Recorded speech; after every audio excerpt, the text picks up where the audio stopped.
नमस्कार,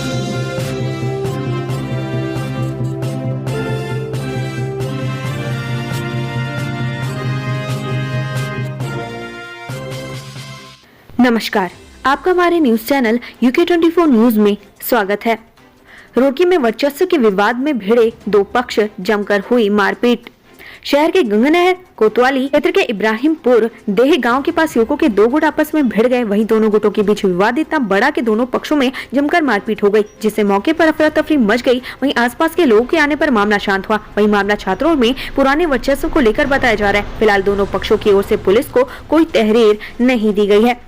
Corbett park का तीसरा आदमखोर बाघ भी पकड़ा गया। 12 महीने में ले चुका है 6 लोगों की जान। रामनगर कॉर्बेट पार्क वाली रोड पर पिछले 1 साल से बाघों का आतंक छाया हुआ था। बाघ 12 महीने में 6 लोगों को अपना निवाला बना चुके थे। कॉर्बेट पार्क प्रशासन पहले ही 2 बाघिन को पकड़ चुका था। अब तीसरे बाघ को भी पकड़ लिया गया है। उम्मीद है कि अब लोगों को बाघों के आतंक से मुक्ति मिल जाएगी। लच्छीवाला नेचर पार्क में अब सैलानी स्विमिंग का ले सकेंगे आनंद। पार्क प्रशासन ने की तैयारियां। देहरादून डोईवाला में बना नेचर पार्क सैलानियों को आकर्षित कर रहा है। साथ ही पार्क को अनेक खूबियों से लैस किया गया है, जिससे बच्चों से लेकर बुजुर्ग तक पार्क में प्रकृति का आनंद ले सके। वहीं नेचर पार्क आने वाले सैलानी गर्मी के सीजन में अब स्वच्छ पानी में स्विमिंग का आनंद ले सकेंगे। इसके लिए तैयारियां पूरी कर ली गई हैं। बंद मकान में कर रहे थे चोरी। आधम का मकान मालिक, रंगे हाथों पकड़े गए 2 चोर। रुड़की में मकान मालिक ने 2 चोरों को चोरी करते हुए रंगे हाथों पकड़ लिया। बताया जा रहा है कि मकान मालिक किसी काम से अपने रिश्तेदार के यहाँ गया था, तभी चोरों ने घर को खंगालने की सोची, लेकिन ऐन वक्त पर मकान मालिक घर लौट गया और चोरों के मंसूबों पर पानी फेर दिया। पिरूल के उपयोग को बढ़ाने पर शासन में मंथन। कलेक्शन से लेकर ट्रांसपोर्ट तक सुविधाएं देने के निर्देश। प्रदेश में पिरूल की उपयोगिता बढ़ाने की कवायद तेज है। इसी कड़ी में राज्य में पिरूल के उपयोग को बढ़ाने के लिए सरकार लगातार प्रयास कर रही है। इस दिशा में आजीविका सृजन को लेकर वैकल्पिक ईंधन तक में इसके उपयोग को भी प्रोत्साहित करने की कोशिशें की जाती रही हैं। वहीं मुख्य सचिव डॉक्टर SS संधू ने उद्यमों से बात करते हुए इस क्षेत्र में कार्य किए जाने को लेकर विचार विमर्श किया। इस दौरान पिरूल के उपयोग और विभिन्न उत्पादों को लेकर चर्चा की गयी। टिहरी बांध प्रभावितों के विस्थापन के लिए धनराशि का इंतजार। THDC से ग्रामीण खबा। टिहरी बांध प्रभावित गांव भटकंडा, सिल्ला, उप्पू और उठड़ गांव का विस्थापन किया जाना है। विस्थापन राशि के इंतजार में ग्रामीणों की आंखें पतरा गई हैं, लेकिन अभी तक THDC ने धनराशि जारी नहीं की। इससे पहले कैबिनेट मंत्री सतपाल महाराज भी टिहरी बांध परियोजना के अधिकारियों को फटकार लगा चुके हैं। ऐसे में विस्थापन राशि जारी न होने से ग्रामीणों में आक्रोश है। Avalanche alert. उत्तराखंड में एवलांच का खतरा, चेतावनी जारी। उत्तराखंड के हिमालय क्षेत्र अगले कुछ दिन एवलांच के लिहाज से बेहद संवेदनशील माने जा रहे हैं। मौसम विभाग की माने तो अगले 3 दिनों तक तापमान बढ़ने से ग्लेशियर में इसका प्रभाव पड़ने की आशंका है, जिसके चलते एवलांच का खतरा बढ़ गया है। DARCS रिटायर्ड सदस्य सचिवों के पेंशनरी बेनिफिट मामले में सुनवाई। हाईकोर्ट ने सरकार से मांगा जवाब। जिला सहायक निबंधक सहकारी समितियों से रिटायर्ड सदस्य सचिव को सरकार की ओर से पेंशनरी बेनिफिट का लाभ नहीं दिए जाने के खिलाफ दायर याचिका पर नैनीताल हाईकोर्ट में सुनवाई हुई। मामले को सुनने के बाद वरिष्ठ न्यायमूर्ति संजय कुमार मिश्रा की एकल पीठ ने उनकी याचिका को स्वीकार करते हुए राज्य सरकार से 6 हफ्ते के भीतर जवाब पेश करने को कहा है। मामले की अगली सुनवाई 27 अप्रैल की तिथि नियत की है। टिकट की दावेदारी। हरिद्वार सीट के टिकट को लेकर कांग्रेस में बहस तेज। अनुकृति गुसाई ने की हरक सिंह रावत की पैरवी। लोकसभा चुनाव 2024 को लेकर कांग्रेस में अभी से टिकट को लेकर दावेदारी शुरू हो गई है। जहां हरिद्वार लोकसभा सीट पर एक और हरीश रावत अपनी दावेदारी मान रहे हैं, वहीं दूसरी ओर हरक सिंह रावत भी इस सीट पर ताल ठोकते नजर आ रहे हैं। वह लगातार अपनी राजनीति हरिद्वार पर केंद्रित करते दिखाई दे रहे हैं। वहीं उनकी बहु अनुकृति गुसाई भी हरक के लिए पैरवी करती दिखाई दे रही है। स्क्रैप कारोबारी से 40 लाख की धोखाधड़ी का प्रयास। 2 आरोपी के खिलाफ मुकदमा दर्ज। गंगानहर कोतवाली क्षेत्र में 40 लाख रुपए की धोखाधड़ी करने के प्रयास का मामला सामने आया। मामले के अनुसार रुड़की के एक स्क्रैप कारोबारी का चेक बैंक में लगाकर 40 लाख रुपए की धोखाधड़ी का प्रयास किया गया है। मामले में कारोबारी ने पुलिस को तहरीर दी है। पुलिस ने तहरीर के आधार पर एक कंपनी के 2 साझेदारों पर मुकदमा दर्ज किया है। पुलिस ने मामले की छानबीन शुरू कर दी है। मसूरी पहुंचे वैज्ञानिकों की टीम लंडौर में भूधसाव क्षेत्र का किया निरीक्षण। लंडौर बाजार के एक भाग में हो रहे भूधसाव के कारणों का पता लगाने के लिए देहरादून और रुड़की के 8 सदस्य वैज्ञानिकों की टीम मसूरी पहुंचे। इस दौरान टीम ने लंडौर क्षेत्र के नॉर्थ और साउथ रोड का निरीक्षण किया। साथ ही भूधसाव के कारणों का पता लगाने के लिए भी निरीक्षण किया। जोशीमठ आपदा प्रभावितों के लिए मुआवजे की दर घोषित। इस हिसाब से मिलेगी राशि।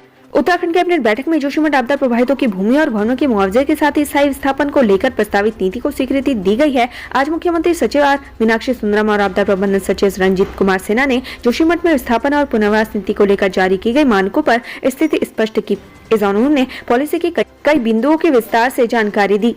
जोशीमठ में विस्थापन और पुनर्वास नीति से जुड़े कुछ महत्वपूर्ण बिंदु। जोशीमठ प्रभावितों के लिए क्षतिपूर्ति दर तय की गई है, जिसके तहत आवासीय भवनों के नुकसान पर 100% भुगतान किया जाएगा। ईंट से बने आवासीय भवन के लिए 31,031 रुपए प्रति वर्ग मीटर के हिसाब से भुगतान किया जाएगा, जबकि बीम और कॉलम के बने आवासीय भवनों के लिए 36,386 रुपए प्रति वर्ग मीटर के हिसाब से दिया जाएगा। व्यावसायिक भवनों के लिए तय स्लैब 5 लाख तक के व्यावसायिक भवन को 100% भुगतान दिया जाएगा, जबकि 5 से 15 लाख तक के व्यावसायिक भवन को 5 लाख रुपए तक पूरा भुगतान किया जाएगा। इससे ऊपर 40% भुगतान किया जाएगा। वहीं 15 से 30 लाख तक के व्यावसायिक भवनों के लिए 15 लाख तक 9 लाख रुपए दिया जाएगा। उससे ऊपर 30% भुगतान किया जाएगा। आवासीय जमीन की क्षति पर मुआवजा। आवासीय जमीन की क्षति पर 75 वर्ग मीटर भूमि दी जाएगी। इससे अधिक की भूमि के नुकसान पर भूमि का मुआवजा दिया जाएगा। व्यवसाय जमीन की क्षति पर 15 वर्ग मीटर भूमि दी जाएगी। वहीं किराए पर लेकर दुकान चला रहे प्रभावितों को एक मुश्त 2 लाख रुपए दिए जाएंगे। क्या बोले आपदा प्रबंधन सचिव।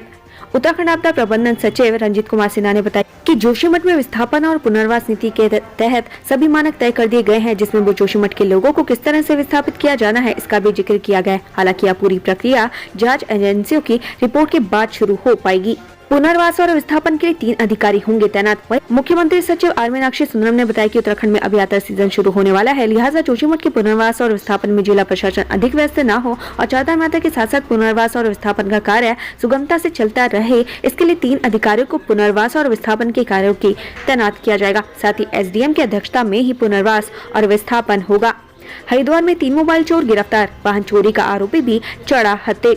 बीते कुछ दिनों से हरिद्वार में चोरों ने पुलिस की नाक पर दम किया हुआ था। कभी चोर वाहन पर हाथ साफ कर जाते तो कभी लोगों के मोबाइल को निशाना बनाते। इसी कड़ी में ज्वालापुर पुलिस ने वाहन चोरी के मामलों में एक आरोपी को गिरफ्तार किया है, जबकि कोतवाली हरिद्वार पुलिस ने चोरी के 6 मोबाइल के साथ 3 आरोपियों को धर दबोचा है, जिन्हें कोर्ट में पेश कर हवालात में भेज दिया गया है। पुलिस ने संतराम हत्याकांड का किया खुलासा। आरोपी पत्नी सहित 3 गिरफ्तार। विकासनगर संतराम हत्याकांड का पुलिस ने खुलासा कर लिया है। मामले में पुलिस ने आरोपी पत्नी सहित 3 आरोपियों को गिरफ्तार किया है। पुलिस के मुताबिक आरोपी इंदिरा ने अपने प्रेमी मुकेश के साथ मिलकर संतराम की हत्या की साजिश रची, जिसके बाद मुकेश ने अपने दोस्त आशीष के साथ मिलकर संतराम के सिर पर हथौड़े से वार कर मौत के घाट उतार दिया। 10 आरोपियों की याचिका पर हुई सुनवाई। हाईकोर्ट ने ईडी से 1 सप्ताह में मांगा जवाब। उत्तराखंड हाईकोर्ट ने चर्चित NH 74 घोटाले मामले में सुनवाई करते हुए ईडी से 1 सप्ताह के भीतर याचिकाकर्ताओं की आपत्ति पर जवाब पेश करने को कहा है। मामले की अगली सुनवाई अब 1 मार्च 2023 को होगी। हरिद्वार में मंदिर के दान पात्र से रुपए ले उड़े चोर। रामनगर में जेवरात चुराए। श्रीकुल थाना क्षेत्र में चोर मंदिरों में भी चोरी की वारदात को अंजाम देने से गुरेज नहीं कर रहे हैं। ताजा मामला इंद्रलोक कॉलोनी का है, जहाँ चोर मंदिर में मूर्तियों के अलावा दान पात्र से नकदी उड़ा ले गए। चोरी की सूचना पर पुलिस मौके पर पहुंची और घटना की जानकारी जुटाई, साथ ही मामले में मुकदमा दर्ज भी किया। वहीं CCTV फुटेज के आधार पर कुछ संदिग्धों को हिरासत में ले लिया गया है, जिनसे पूछताछ की जा रही है। इनकम टैक्स रिफंड के नाम पर लाखों की धोखाधड़ी। आरोपी नाइजीरियन हैदराबाद से गिरफ्तार। साइबर ठगी मामले में उत्तराखंड STF की टीम ने हैदराबाद सेंट्रल जेल में बंद नाइजीरियन आरोपी को B वारंट के लिए उत्तराखंड ला रही है। आरोपी के खिलाफ गोवा, हैदराबाद और उत्तराखंड में कई मामले दर्ज हैं। उत्तराखंड में आरोपी ने इनकम टैक्स रिफंड के नाम पर 9.50 लाख रुपए की ठगी की थी। कोर्ट के आदेश का पालन नहीं करने पर CBSE के रीजनल अधिकारी तलब। उत्तराखंड हाईकोर्ट ने पूर्व के आदेश पालन नहीं करने पर CBSE के रीजनल अधिकारी देहरादून को 22 फरवरी हाईकोर्ट में तलब किया है। मामले में देहरादून प्रेमनगर की डी ल्यूसेंट इंटरनेशनल स्कूल के 86 छात्रों ने न्यायालय के समक्ष याचिका दायर कर CBSE 12वीं की बोर्ड परीक्षा सत्र 2022-23 में पंजीकरण एवं उपस्थित होने की अनुमति हेतु निर्देश जारी करने की प्रार्थना की थी। पौड़ी में चोरी की अफवाह पर ग्रामीण हुए बेकाबू। फेरी वालों को जमकर पीटा। पोखड़ा ब्लॉक के अंतर्गत 3 फेरी वालों की ग्रामीणों ने जमकर धुनाई कर दी। ग्रामीणों ने फेरी वालों पर गांव में चोरी करने का आरोप लगाया। ग्रामीणों की सूचना पर पहुंचे राजस्व पुलिस ने फेरी वालों को हिरासत में ले लिया और पूछताछ की। राजस्व पुलिस के अनुसार फेरी वालों से चोरी या किसी अन्य घटना में शामिल होने की पुष्टि नहीं हुई है। सर्दी के मौसम में अल्मोड़ा के जंगल में लगी आग बमुश्किल पाया गया काबू। पहाड़ों में सर्दी के मौसम में भी जंगल लगातार धधक रहे हैं। जंगलों में लग रही आग से यहाँ वन समुदाय को नुकसान पहुंचा है, वही पर्यावरण में भी प्रदूषित हो रहा है। बुधवार को अल्मोड़ा जिला मुख्यालय के समीप स्थित बख गांव के जंगल में आग लग गई, जिससे वन समुदाय को नुकसान पहुंचा है। वही जंगल की आग स्कूल के पास तक पहुंचने से पहले ही उसे फायर सर्विस की टीम ने बुझा लिया। बता दें कि उत्तराखंड में फायर सीजन 15 फरवरी से 15 जून का समय माना जाता है। ऐसे में वन विभाग को अलर्ट रहने की जरूरत है। ऋषिकेश में नकली चाय पत्ती का जखीरा बरामद, मुकदमा दर्ज। योगनगरी ऋषिकेश परशुराम मार्ग स्थित प्रोविजन स्टोर की 3 दुकानों पर ब्रांडेड कंपनी के नाम से नकली चाय पत्ती का जखीरा पकड़ा गया है। पुलिस ने कंपनी के लीगल एडवाइजर के चेहरे पर तीनों दुकानों के संचालकों पर कॉपीराइट और धोखाधड़ी करने के मामले में मुकदमा दर्ज कर लिया और मामले की जाँच में जुट गई है। गुरुवार को टाटा टी कंपनी के लीगल एडवाइजर सुमित कुमार चंडीगढ़ से ऋषिकेश पहुंचे थे। मिलेट कार्निवाल 2023 रायपुर में 17 से 19 फरवरी तक मिलेट कार्निवाल कई तरह के व्यंजन का ले सकेंगे स्वाद। साल 2023 को अंतर्राष्ट्रीय मिलेट्स ईयर घोषित किया गया। छत्तीसगढ़ में 10 जनवरी से मिलेट का शुभारंभ किया गया है। वहीं शुक्रवार से रायपुर में मिलेट कार्निवाल का आयोजन किया जा रहा है। यह आयोजन 17 फरवरी से 19 फरवरी तक सुभाष स्टेडियम में आयोजित किया जाएगा। इस मिलेट कार्निवाल का आयोजन Indian institute of millet research Hyderabad और लघु वनोपज संघ ने किया है। उत्तराखंड से संबंधित ऐसी ही खबरें पाने के लिए हमारे चैनल को लाइक व सब्सक्राइब जरूर करें। धन्यवाद।